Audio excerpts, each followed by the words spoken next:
Lillahi hamdan katsiran thayyiban mubarakan fihi kama yuhibbu rabbuna wa yarda wa ashhadu an la ilaha illallah wahdahu la syarikalah wa ashhadu anna muhammadan abduhu wa rasuluhu sallallahu alaihi wa ala alihi wa ashabihi ajma'in amma ba'd. Kita lanjutkan pembahasan kita dari kitab Ibhajul Kiram, masuk pada halaman 36,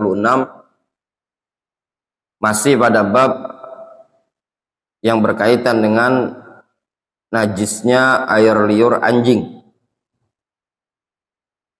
Qala Syekh Taufiq Al-Ba'dani hafizahullahu ta'ala, al-mas'alatu tsalisah, masalah yang ketiga, istikhdamu ba'dil mutahhirat badalan anit turab, menggunakan atau memakai sebagian pembersih sebagai pengganti dari tanah. Pembahasan kita kemarin adalah berkaitan dengan bekas minuman atau bekas jilatan anjing. Cara pembersihannya disebutkan dalam hadis, dibasuh sebanyak 7 kali dan ditambah dengan lumuran tanah atau lumpur misalnya ya. Bagaimana kalau seandainya tidak menggunakan tanah, tapi dia menggunakan deterjen, alkohol, atau menggunakan sunlight, atau yang semisalnya, sabun. As-sahih annal asla istikhdamut turab, wala yujzi'u ghairu turab illa inda adamil qudrah ala isti'malit turab. Hukum asal adalah istikhdamut turab, menggunakan turab, debu, itu hukum asal. Wala yujzi'u ghairu turab, dan tidak sah kalau selain tanah, selain debu, illa inda adamil qudrah ala isti'malit turab, kecuali kalau memang pada kondisi tidak mampu untuk menggunakan turab. Ya. Ini indah adamil qudrah, memang misalkan tidak didapati tanahnya, tidak didapati debunya. Lianna turab huwa alladhi nassa alaihi syari'u, dikarenakan debulah, tanahlah yang telah dinaskan oleh syariat untuk membersihkannya. Walau kana ghairuhu yujzi'u lama khassat turab, kalau seandainya ada sesuatu yang lain selain tanah tadi bisa mensucikannya, lama khassat turab, niscaya Rasul tidak akan mengkhususkannya dengan tanah saja. Lakin idza ta'azzara istikhdamut turab, akan tetapi kalau ternyata memang tidak memungkinkan untuk menggunakan debu, menggunakan tanah, fastikhdamu ghairi turab mujzi, maka menggunakan selain turab sah-sah saja. Li'annal murad izalatun najasah wallahu a'lam, dikarenakan yang dimaksudkan adalah izalatun najasah, sebagaimana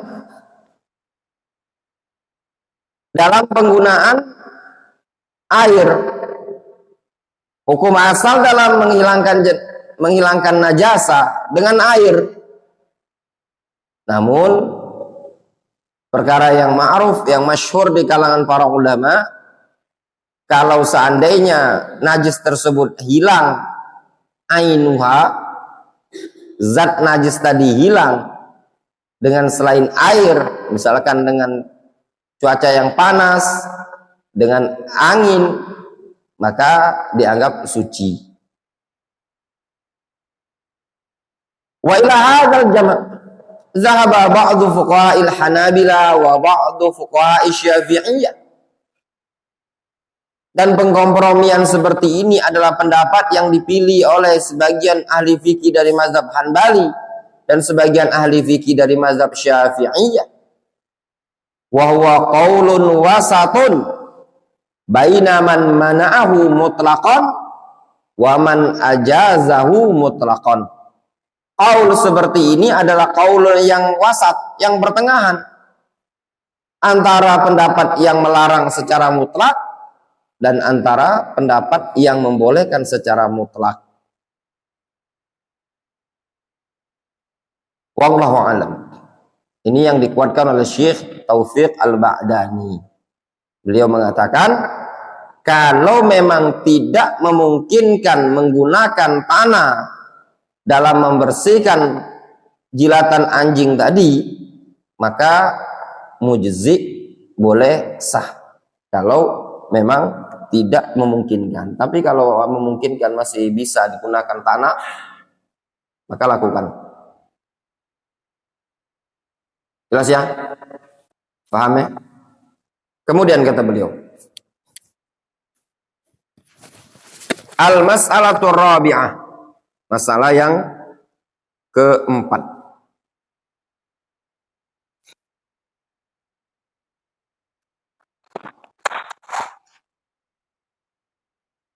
Hukmul ma alladhi walagha fihil kalbu. Apa hukum air yang dijilat, yang diminum, yang dicicip oleh anjing tadi? As-sahih, pendapat yang sahih, alladhi alaihi jumhurul ulama, yaitu pendapatnya mayoritas para ulama, anna fihi tafsilan, bahwasanya dalam hal ini ada rinciannya.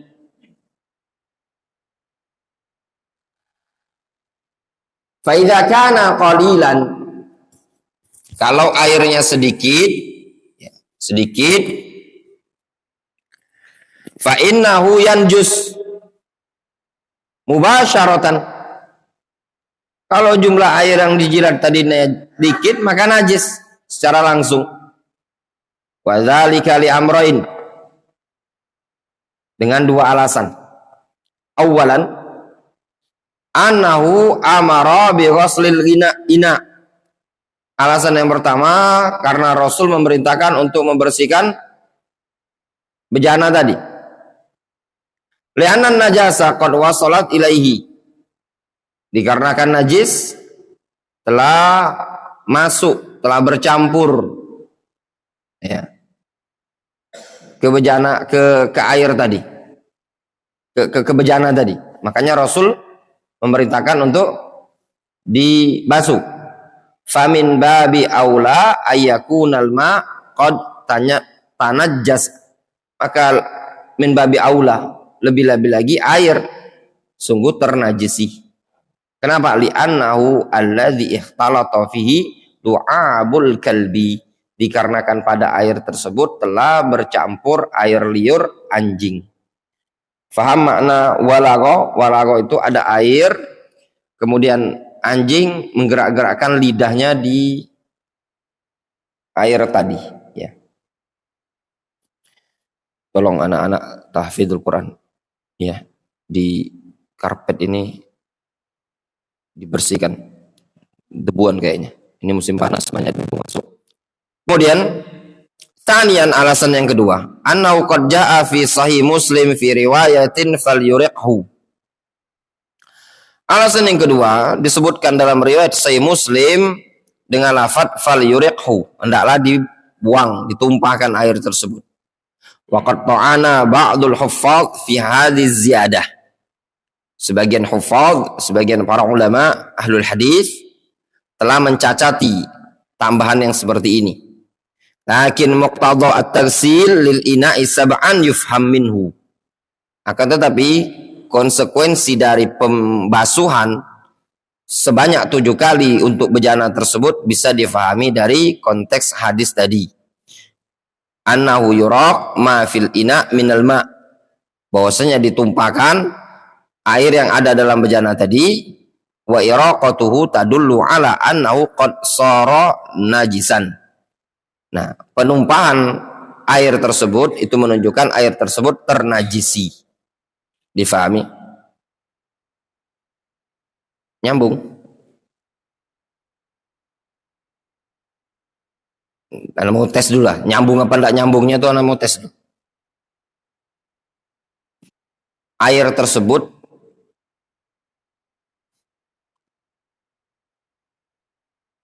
ditumpahkan atau tidak?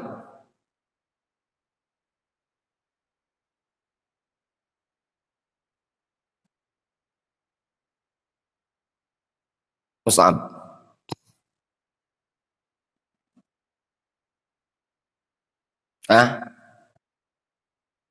Karena dikatakan air yang dijilat anjing ini tadi ditumpahkan apa tidak?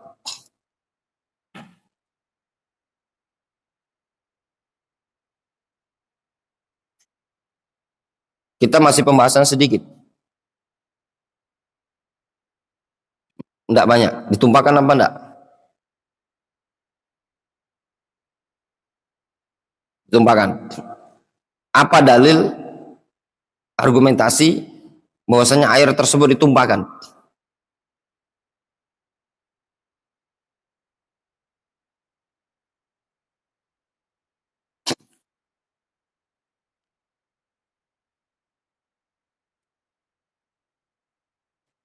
Dil.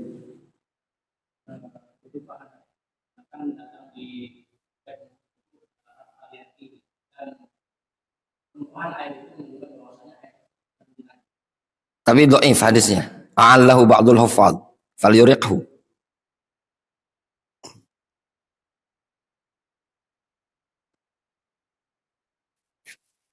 Sebenarnya jawabannya ada yang disebutkan di sini. Cuman ana ingin antum latihan mikir, Dokter Vicky.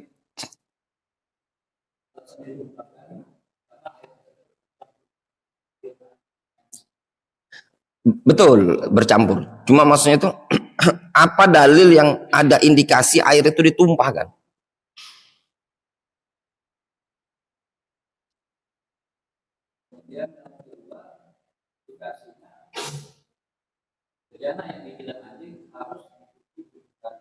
Nah, itu indikasinya yang disebutkan oleh Syekh Taufik. Memang tambahan falyuriqhu itu dhaif. Tapi ada indikasi. Apa indikasinya tadi? Namanya mafhum. Ya, difahami. Rasul kan nyuruh basuh bejananya. Ketika Rasul nyuruh basuh bejana, berarti air dalam bejana itu tidak ada lagi kan? Difahami? Tidak mungkin bisa sempurna pembasuhan kalau ada air. Makanya kata Syekh Taufik, lakin muqtadha at-taghsil, akan tetapi konsekuensi dari taksil pembasuhan sebanyak 7 kali lil ina'i sab'an itu bisa difahami darinya, maksudnya bisa difahami dari muqtadha at-taghsil tadi, annahu yuraq ma fil ina'i minal ma, bahwasanya ditumpahkan air yang ada dalam bejana tadi. Rasul bilang, kalau ada anjing yang menjilat walago itu dia gerak-gerakkan lidah dalam bejana yang ada air tadi. Ini ember, jilat-jilat dia. Nah, minum. Nyicip dia. Ngirup lah bahasa kitanya, ngirup. Nah, anjing tuh ngirup dalam ember. Nah, kata Rasul, kalau ada anjing yang ngirup dalam ember tadi, cuci ember tadi sebanyak 7 kali. Nah, pertanyaan kita tuh, kemana banyu ini tadi? Oh, apakah banyunya ditumpahkan, dibuang? Kalau menurut hadis yang sahih, kalau menurut pendapat yang mensahihkan hadis falyuriqhu, jelas. Mana airnya? Falyuriqhu. Cuma masalahnya bagaimana kalau seandainya dia berpendapat hadisnya dhaif? Hadisnya dhaif. Falyuriqhu dhaif. Nah, permasalahannya dari sisi mana penumpahannya tadi? Maka bisa difahami, yaitu tindakan membasuh sebanyak 7 kali tidak akan mungkin bisa sempurna pembasuhan kalau masih ada air dalam ember tadi. Gitu loh. Jelas?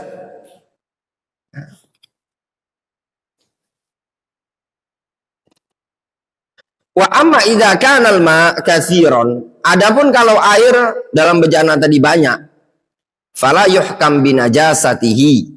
Maka hendak dihukumi air tersebut najis. Illa idza ghalaba 'ala dhon annahu qad taghayyara ahadu awsafihi salasa bisababil lu'ab. Kecuali kalau diyakini bahwasannya air tersebut telah berubah, ya, salah satu sifatnya dengan sebab air liur anjing tadi menurut dhon al-ghalib. Menurut dhon al-ghalib, kata beliau idza ghalaba 'ala dhon, maknanya dhonnul ghalib, ya. Air tersebut kalau banyak tidak dikatakan najis kecuali kalau menurut dugaan yang ghalib, yang mendominasi, berubah salah satu sifatnya. Lianna Nabi sallallahu alaihi wasallam qala idza walagal kalbu fil ina walam yaqul idza walagal kalbu fil ma. Dikarenakan Rasul menyebutkan apabila anjing itu menjilat di bejana. Maksudnya apa? Air yang ada dalam bejana tadi. Rasul tidak mengatakan dalam air, karena kalau istilah air itu lebih banyak. Yang namanya kalau dalam ina itu kan lebih sedikit. Difahami? Kalau ada anjing minum tuh di kolam samping ini, samping masjid, kira-kira najis ke airnya? Kalau cuma satu ekor anjing, itu tidak najis. Tapi kalau mungkin anjingnya ada ratusan ekor, memungkinkan saja najis. Ya. Faqalu fil ina yufham minhu. Maka pada sabda Rasul fil ina bisa difahami annal murada bihi al-aniya al-mustakhdama al-ma'hudah. Lafaz ina itu difahami yaitu bejana yang dipakai yang sudah ma'hud, yang sudah masyhur, ma'hud, yang biasa, yang ma'ruf. Wa yallati ya'tadul kalbu ay ya'ti ilaiha, yaitu bejana yang biasa didatangi oleh anjing. Jelas? Wa fi hadis Abi Sa'id Al-Khudri, disebutkan dalam hadis Abu Sa'id Al-Khudri, qala qila ya Rasulullah, ditanyakan kepada Rasul, ya Rasulullah, ana tawadda'u min bi'ri budha'ah. Ya Rasulullah, bolehkah kita berwudu di sumur budha'ah? Wa ya bi'run yutrahu fiha luhumul kilab wal hiyab wan natan. Yaitu sumur yang biasa orang buang daging-daging anjing, buang hiyab, pembalut haid, wan natan, ya, bau bangkai, natan, busuk bangkai dan semisalnya. Tempat pembuangan sampah. Ada sumur, orang biasa buang-buang kotoran di sana. Kalau Rasul mengatakan faqal al-ma' tahurun la yunajjisuhu syai'un. Air itu suci. La yunajjisuhu syai'un. Tidak ada sesuatu yang bisa menajisinya.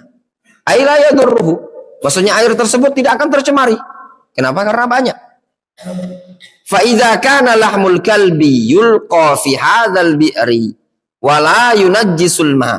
Apabila daging anjing yang dibuang di sumur tersebut tidak menajisi air, famin babil aula an lu'ab la yunajjisuhu. Maka min babi aula, lebih-lebih lagi air liur anjing tidak akan bisa menajisi air tersebut kalau banyak. Wal ibratu bi taghayyur ahadi awsafi salasah. Sehingga yang menjadi ibrah, yang menjadi tolak ukur adalah dengan terjadinya perubahan salah satu dari 3 sifat. Bau, rasa, atau warna. Ya. Wallahu ta'ala al-musawwab.